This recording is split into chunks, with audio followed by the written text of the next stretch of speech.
ये bad governance कि finance की ये स्थिति। और गुड गवर्नेंस क्या है? शिवाजी एक बार ऐसा इंस्पेक्शन कर रहे थे अपने जनरल्स और बाकी लोगों का, तो घुड़सवारी जो उनका दल था उसके साथ कर रहे थे। तो उनमें से किसी जो मध्यम स्तर का अधिकारी होगा, उसने कहा महाराज ये घोड़ा जो है, उन्होंने पूछा कि घोड़े को क्या हो गया? तो उन्होंने कहा युद्ध में घायल हो गया। तो बोले ठीक हो जाएगा। बोले घाव तो ठीक हो जाएगा लेकिन ये युद्ध के लायक नहीं है। तो उसने कहा कि महाराज बेच दें। तो शिवाजी ने कहा कि ठीक है बेच दो, जब युद्ध के लायक नहीं है तो बाकी कामों में काम आएगा समाज के अंदर, उसको बेच दो। 4-5 महीने बाद उनको वो अधिकारी फिर टकराया कहीं। शिवाजी ने उससे पूछा क्यों, घोड़े का क्या किया? तो उसने कहा बेच दिया। फिर उन्होंने कहा कि पैसे राजकोष में जमा कर दिए? तो उन्होंने कहा हाँ जमा कर दिया। जब शिवाजी ये प्रश्न कर रहे थे उस समय उनके पास 50,000 घोड़े थे। एक व्यक्ति को 50,000 घोड़े में से एक घोड़े का हिसाब याद है। 16,110 करोड़ रुपए सस्पेंस अकाउंट में डालने वाले प्रधानमंत्री को हिसाब याद नहीं है 16,000। वित्त मंत्री को क्यों यह ध्यान नहीं है कि 50 एडवर्स एजेंसी जो बैलेंस एंट्रीज है उसको मुझे खत्म करना है। और मित्रों याद रखिए, ऑनेसिस कहता था accountability without control is the major cause of failure. चाहे व्यक्ति हो, परिवार हो, व्यवस्था हो, संस्था हो या सरकारें हो, जहां वित्त का प्रबंधन ठीक नहीं होता। इसीलिए चाणक्य ने अपनी राजनीतिक पुस्तक का नाम अर्थशास्त्र रखा, राजनीतिक शास्त्र नहीं रखा, क्योंकि उसे मालूम था कि अर्थ से ही संसार चलता है। और अर्थ के संबंध में शिवाजी कितने पर्टिकुलर थे कि एक दिन उन्होंने सुबह आकर के अपना जो एक छोटा सा केश जो संभालता था उससे, वो देश कुलकर्णी कहते थे, उससे पूछा कि तो कल का हिसाब बंद कर दिया क्या? उसने कहा नहीं किया। तत्काल प्रभाव से उसे उसके पद से मुक्त कर दिया। उन्होंने कहा रात भर कैश बुक के लेजर में हिसाब नहीं होना, ये अनियमितता है और तुम्हें इसका कोई अधिकार नहीं है कि तुम अकाउंट को क्लोज न करो और शाम का क्लोजिंग बैलेंस न निकालो। कहने का तात्पर्य यह है कि वित्त के संबंध में हमें बहुत मजबूत होकर के आगे बढ़ने की जरूरत है। और मित्रों, मैं दुर्भाग्य से कह सकता हूं, भारत ने एक युद्धपोत खरीदा 2002 के अंदर, उसके ऊपर एयरक्राफ्ट की जरूरत थी। 2002 में संधि हुई, एग्रीमेंट हुआ। 2011 के अंदर जाकर के 17 हवाई जहाज सप्लाई हुए, पहले 11 हुए फिर 6 हुए। और आपको ये कहते हुए मुझे दुख होगा, ये सीएजी ने अपने रिपोर्ट में कहा है कि उन्होंने वायुयान यानी युद्धक जहाज तो खरीद लिए, युद्धक वायुयान तो खरीद लिए, लेकिन उसके अंदर लगने वाली मिसाइल्स और बॉम्ब नहीं खरीदे। तो पायलट ट्रेनिंग क्या करते? खाली हवाई जहाज उड़ाने की ट्रेनिंग तो करना नहीं थी। मेरे कहने का तात्पर्य यह है कि जब वित्तीय अनियमितताएं होती है, इसलिए मित्रों राजनीति के अंदर जो जो व्यक्ति चाहता है, प्रशासन के अंदर जो जो व्यक्ति चाहता है कि मैं कुछ करूं, या किसी प्राइवेट कंपनी में काम करना चाहता है, या सरकार के किसी भी हिस्से का व्यक्ति है बनना चाहता है, अंग बनना चाहता है, उसको हमेशा अपनी वित्तीय अनियमितताओं को टालना पड़ेगा और एक कठोर वित्तीय अनुशासन खड़ा करना।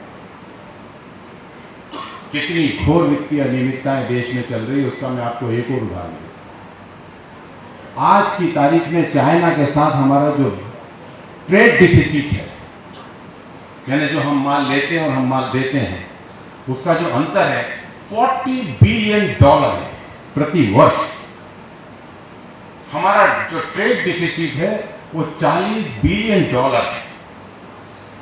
अब ये बैड गवर्नेंस। अब गुड गवर्नेंस क्या है? बरदेश, समकालीन समय में वो गोवा को बरदेश कहा जाता है, वो डच कॉलोनी थी। वहां से नमक शिवाजी के राज्य में आने लगा, वो नमक सस्ता होने लगा, तो राज्य में जो नमक पैदा होता था वो महंगा हो गया। तो व्यापारियों ने बरदेश यानी गोवा से नमक मंगाना शुरू कर दिया। उपभोक्ता को भी लगा कि सस्ता है इसलिए ले लेना चाहिए। और शिवाजी को जब ये बात मालूम पड़ी, तो जिसे आज की इंटरनेशनल ट्रेड भाषा के अंदर हम प्रोटेक्शन टैरिफ कहते हैं, ये एक वाणिज्य का शब्द है प्रोटेक्शन टैरिफ। अपने यहाँ के उत्पादकों और व्यापारियों का संरक्षण करने के लिए जो एक टैक्स हम इंपोर्ट पे लगाते हैं, वो प्रोटेक्शन टैरिफ की उन्होंने बात कही और उन्होंने एक आज्ञा पत्र निकाला। उसके अंदर जब उन्होंने कहा कि परदेश से आने वाले नमक पर इतना कर लगाओ कि मेरे देश का, मेरे स्वदेश का, मेरे स्वराज्य का नमक सस्ता हो जाए और मेरे व्यापारी मेरे स्वदेश का नमक, मेरे स्वराज्य का नमक खरीदना प्रारंभ करें। 350 साल पहले व्यक्ति को प्रोटेक्शन टैरिफ समझ में आता है। आज के राजनेताओं को और आज की ये जो ड्रीम टीम है जिसके अंदर फाइनेंस के वर्ल्ड लेवल के ग्लोबल नॉन व्यक्ति हैं, मैं एक का नाम नहीं लेना चाहता, फिर एलू अलिया से उसका नाम लेने की ज़रूरत नहीं है, जो फाइनेंस के अपने आप को सरताज मानते हैं। आपको समझ में नहीं आता कि चाइना के साथ हमारा जो बिजनेस जो ट्रेड डिफिसिट हो रहा है उसका क्या निदान करना चाहिए। It is bad governance, Shivaji good governance. मित्रों, चाहे शहर हो, गांव हो, प्रदेश हो या राज्य देश हो, अपने यहाँ का उत्पादक अगर हानि में रहता है, हमारे यहाँ का व्यापारी अगर नुकसान सहता है, तो ऐसा राज्य का प्रशासन कभी सहन नहीं करना चाहिए। क्योंकि उद्योगपतियों, उत्पादक में किसान से लगा करके लघु उद्योग, मझले उद्योग, बड़े उद्योग सब आते हैं। ये सब लोग मूल उत्पादक तो किसान है, लेकिन बाकी सब असेंबलिंग लाइन है। बाकी रॉ मटेरियल में कुछ लेते हैं, जोड़ते हैं और फिनिश प्रोडक्ट बनाते हैं। लेकिन किसान ही एक ऐसा व्यक्ति है जो उत्पादन करता है। प्रत्येक उत्पादक असेंबलिंग लाइन के माध्यम से चीज़ें इकट्ठी करने वाला या चीज़ों को मिला करके एक नया उत्पादन बनाने वाला, इन सब का संरक्षण हो, ये समय की आवश्यकता है। और इस बात के ऊपर जो बात 350 साल पहले व्यक्ति को समझ में आ रही है, दुर्भाग्य का विषय है कि वो आज नहीं समझ में आ रही। और आप जानते हैं इस प्रकार की गलत ट्रेड डिफिसिट और गलत परिणामों, गलत नीतियों का क्या परिणाम है। आज हम 21,19,620 करोड़ रुपए के कर्जे में डूबे हुए। यहाँ बैठा हुआ एक एक व्यक्ति 16 से 17,000 रुपये, 17,000 का कर्जदार है। और ये कर्जदारी हम पर जो चढ़ी है, ये केवल bad financial, bad policies, bad governance के कारण। हम पे चढ़ने का कोई कारण नहीं है, लेकिन चढ़ी इसीलिए क्योंकि हमने बैड गवर्नेंस का उदाहरण लोगों के सामने प्रस्तुत किया है। मित्रों, जो राजनेता होता है, जो नायक होता है, जो नेतृत्व करता है, उसके भाषणों से उसको कभी नहीं पहचानना चाहिए। वो मंच पे जो लफाजी करता है, उस लफाजी से उसे मत पहचानिए। मैं हमेशा कहता हूँ, किसी भी नायक को पहचानना है तो इस बात से पहचानिए कि निर्णय क्या करता है, ये सिलेक्ट क्या करता है, इसके चुना क्या है। भरत जब राम से मिलने आ रहे थे, जब राम वनवास में आ गए, चित्रकूट के आसपास आ गए, तो लक्ष्मण ने कहा कि सारा राज्य छोड़ के आ रहे हैं और ये अभी भी हमारे से लड़ने आ रहा है। उसने धनुष उठा लिया। लक्ष्मण यूं भी एंग्रीमेंट टाइप की इमेज थी, तो उन्होंने धनुष उठा लिया। तो राम ने कहा यार, यार तुम बार बार, एक तो यूँ समस्या पैदा अकेले में अकेला आ रहा था, बीवी अलग साथ होगी और तू अलग लटक गया। पहले मेरे को अकेले के भोजन की व्यवस्था करनी थी, अब 3 की करना पड़ती है, तुम्हारी सुरक्षा भी करना पड़ती है। तो जरा शांत रहो, सब्र अली के रहो।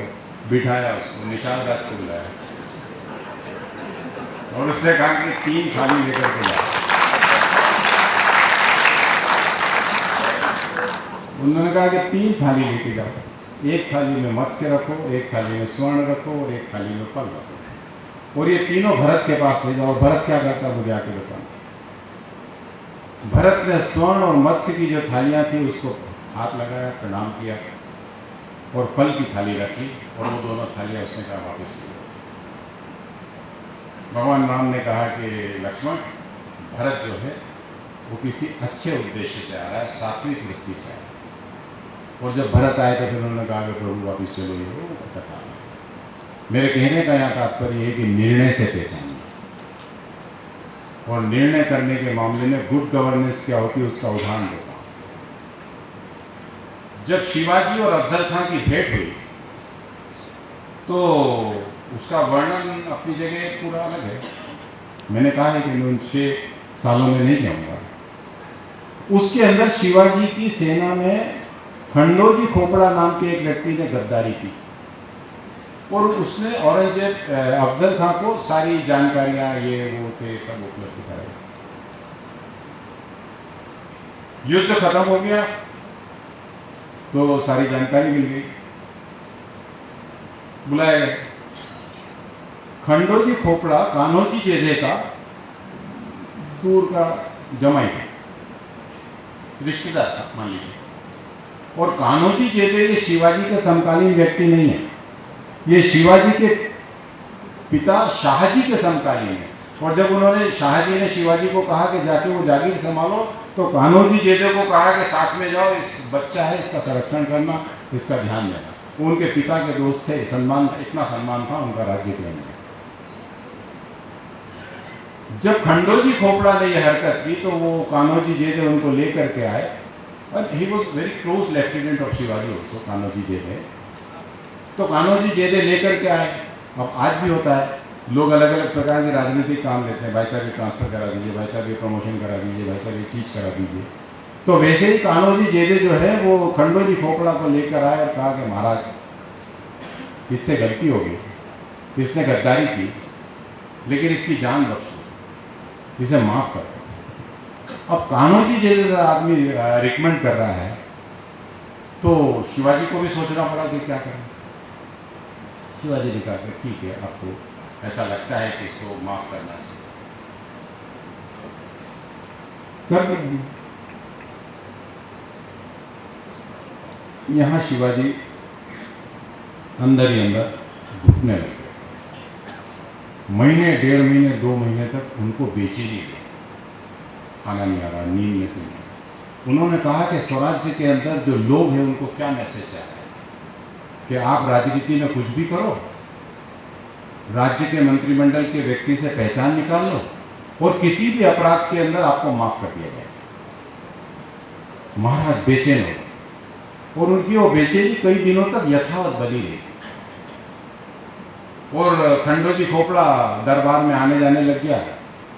ये जो गद्दार टाइप के लोग होते हैं, इनके साथ एक बहुत बड़ी मजे की बात होती है, ये गलती करते हैं तो शर्माते नहीं है, निर्लज्ज होकर के घूमने लगते। भाई गलती हो जाती है तो अपने को शर्म आती है, अरे यार गलती हो गई, तो आंखें नहीं छूट जाती है, फिर अपन बोलते हैं अरे यार मैं पब्लिक लाइफ में नहीं आऊँगा, आई एम सॉरी। वो निर्लज्ज होते हैं, लज्जा विहीन होकर के घूमते रहते हैं, आप चाहे उनका कितना भी प्रमाण दे लीजिए। खंडोजी खोपड़ा, अब उस जमाने में सीडी वीडी नहीं चलती होगी, नहीं तो गद्दारी का रिकॉर्डिंग हो जाता, और मेरे पत्रकार बंधु नहीं होंगे जो खोजी पत्रकारिता करते हैं, नहीं तो कैमरा लेके पीछे जाते तो खंडोजी खोपड़ा और अफजल खान के बीच की बात को टेक कर लेते, लेकिन ऐसा हुआ नहीं, लेकिन रिकॉर्ड मिल गया। इस बेचैनी के काल में एक दिन खंडोजी खोपड़ा शिवाजी से टकरा गया राजमहल में। उन्होंने आओ देखना न ताओ, और उन्होंने कहा इसको पकड़ो, और अपने जो वहाँ उनके पास जो भी सबऑर्डिनेट्स अधिकारी होगा सेना का, प्रशासन का, उससे कहा कि ये खंडोजी खोपड़ा जिस पैर से, जो पहला पैर इसने अफजल खान की तरफ आगे बढ़ाया था वो पैर काट डालो, और जो हाथ इसने अफजल खान की तरफ मित्रता के लिए बढ़ाया था वो हाथ काट डालो। स्वराज्य के लोगों को ये मालूम होना चाहिए कि पहचान करने से काम नहीं होता, पहचान करने से राष्ट्रद्रोह नहीं मिटाया जा सकता, पहचान करने से बलात्कार करने के बाद में व्यक्ति आ गया, हमने थानेदार को फोन लगाया, देख लेना यार चलता रहता है, छोड़ देना यार, अंदर मत। जब आप ऐसा करते हैं तब आप ठीक उल्टा काम करते हैं बैड गवर्नेंस से। क्या अधिकार है आपके उसे? हुई हुआ आपने फोन कैसे लगाया थाने के अंदर?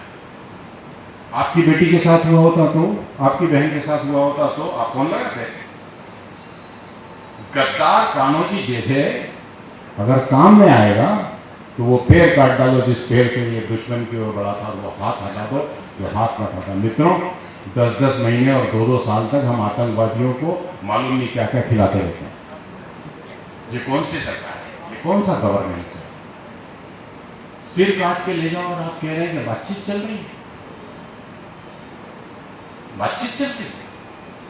क्या बातचीत चल रही है? What do you mean? आपके खानदान ने खून छोड़ो, देश के लिए पसीना तक नहीं बहाया है, एसी में पैदा हुए हो और एसी में राजनीति की और एसी में मर जाओ। इसलिए कभी भी ऐसे व्यक्तियों को पीड़ा नहीं होती। मित्रों, मुझे पीड़ा है, और जब मेरे को कभी भी जीवन में अवसर आया, आप लिख करके रख लो, पहला ऑर्डिनेंस यही निकालूंगा कि कैसे भी करो 2 के 4 का हिसाब करो। इसलिए मैंने नारा बदल दिया है। लोग कहते हैं देश के लिए मर जाएंगे, प्राण दे देंगे। मैंने कहा माफ करो, बहुत ज़्यादा मर गए और बहुत ज़्यादा प्राण दे दिए।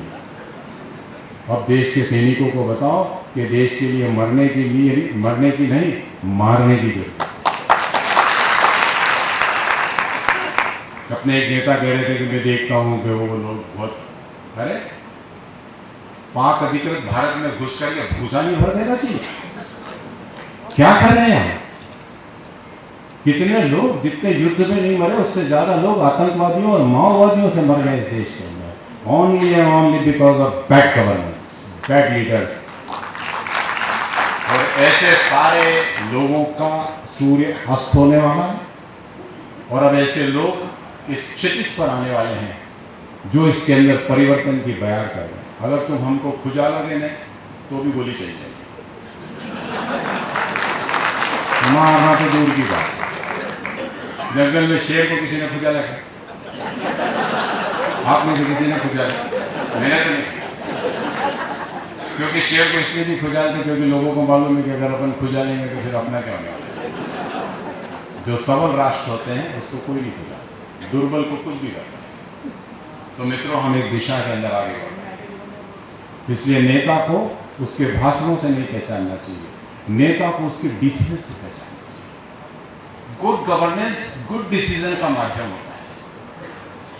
अच्छे निर्णय करने वाला, अच्छे निर्णय करने वाला मंत्रिमंडल, अच्छे निर्णय करने वाले लोग। और मित्रों, निर्णयों से ही संसार चलता है, बातों से संसार नहीं चलता, भाषणों से संसार नहीं चलता। पटेल जी कई बार मजाक में बोलते थे, यहाँ पे आते थे तो बोलते थे राजवाड़े के 1 लाख लोग मुझे सुनते हैं, दूसरे दिन जब चुनाव होता है तो 40 से 50,000 वोट तुम लोगों को मिल जाते क्या? बोले मेरे को मेरा भाषण सुनना एक अलग बात है और दीपक के निशान पर वोट डालना है दूसरी बात। मजाक करते थे, अटल जी की शैली थी, बात करते थे हल्का, वातावरण को हल्का रखते थे, और व्यंग और साहित्य की उनकी जो पकड़ थी उसके कारण दर्शक करने में समर्थ होते। मित्रों, आज हम अपने आप को बहुत प्रो एग्रेसिव और बड़ा आगे आगे जाके बताते हैं। जैसे अभी भी एक घटना घटी कि शायद राइट टू रिजेक्ट होना चाहिए। मैंने पूछा कि आपने इस देश को 65 सालों में सीखा है कि राइट टू सिलेक्ट क्या होता है?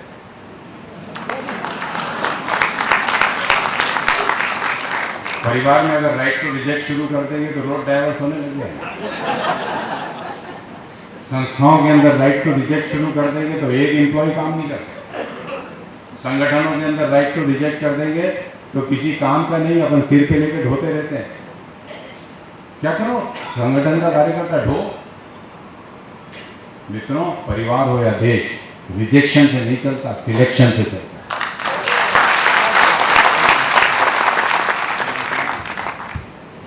रिजेक्शन होना चाहिए, लेकिन ये लास्ट ऑप्शन, ये पहला ऑप्शन नहीं, सॉरी, ये पहला ऑप्शन नहीं, ये लास्ट ऑप्शन है। सब कुछ होने और सहन करने के बाद फिर जब लगता है कि रिपेयरेबल नहीं है ये विषय, बंद करना चाहिए, रिजेक्ट। मैं आपके साथ हूँ, उस बटन को दबाने के लिए आपके साथ हूँ। लेकिन मित्रों, पहले इस देश को सिखाना था कि राइट टू सिलेक्ट क्या होता है, मतदान क्या होता है, 100% मतदान क्या होता है, ये तो सिखाया नहीं। और जैसे शराब पीने के बाद सनसनी पैदा होती है, नशा करने के बाद सनसनी पैदा होती है, ऐसी सनसनी पैदा करने वाले लोग खड़े हो जाते हैं और सनसनीखेज बातें करने लगते हैं।